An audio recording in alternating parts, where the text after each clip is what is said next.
Kaugnay niyan, iniutos na ni Pangulong Aquino ang pagbuo ng komprehensibong ulat ukol sa paglilikas ng mga pamilyang nakatira sa mga daluyan ng tubig. Ayon sa Pangulo, nais itong makatiyak na matagumpay itong may papatupad upang tuluyan ng malutas ang problema sa baha sa Metro Manila at karatig lugar. Narito ang report. Inatasan ni Pangulong Aquino ang DILG at DPWH na magsumite ng komprehensibong report na magpapaliwanag ng isinasagawang paglilikas ng gobyerno sa informal settlers na nakatira sa waterways o mapanganib na lugar. Sinabi ito ng Pangulo sa report na bumagal o huminto umano ang ginagawang paglilikas sa informal settlers para maalis ang balakid o bara sa mga waterways o estero para maresolba ang mga pagbaha. Sagot na rin ito ng Pangulo sa report.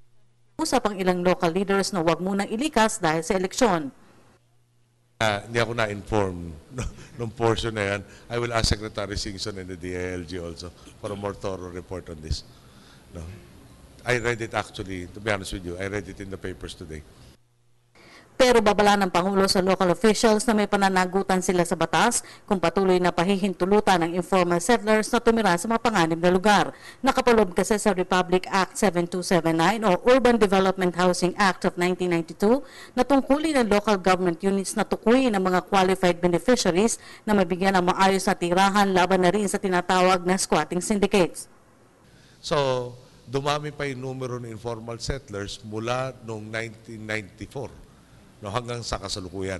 Dahil nga, walang gusto mag-acknowledge ng problema na biglang maiwan sa kanilang solong pagsusolve nito.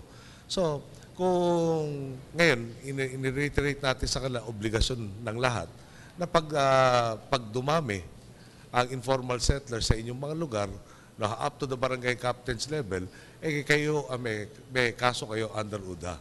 Of course, ayaw naman natin umabot ng katakot-takot na demanda dahil babalik tayo sa paano nyo papatunayan na dumami kung walang ginawang survey to begin with. Samantala may ginagawa na rin aksyon ng Department of Justice para naman sa mga iligal na itinatura na nakabara sa daluyan ng tubig. Now, there are 80 ongoing projects. No? It's not a DPWH project alone. Pwede natin, yung esteros for instance, matagal na nating alam na mayroong mga nagtayuan ng mga struktura sa mga estero. Ongoing ang DOJ na pagpa-file ng mga kaso. Yung waterway kasi hindi pwedeng alienate. Hindi mo pwedeng tirahan, hindi mo pwedeng ariyin. Nauna nang inilatag ng DPWH at MMDA ang Master Plan ng Flood Control kung saan 3 hakbang ay ipatutupad kabilang na dito ang relokasyon ng mga informal settlers. Pero apila ng Pangulo sa lahat, kailangan ng pagtutulungan para unti-unting matugunan ang matagal ng problema ng pagbaha. So, ang hinahabol nga natin dito, consensus. Cooperation by every sector, including the informal settlers themselves. No? Na lalo na yung 20,000 are the people living in the clearly dangerous areas.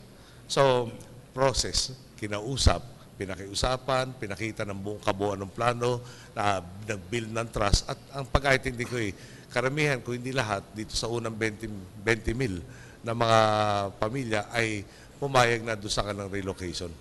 So, may cooperation, pumayag kayo, hindi na kayo, may biometrics ang gagawin para hindi kayo babalik. Ng Bayan, Rocky Ignacio.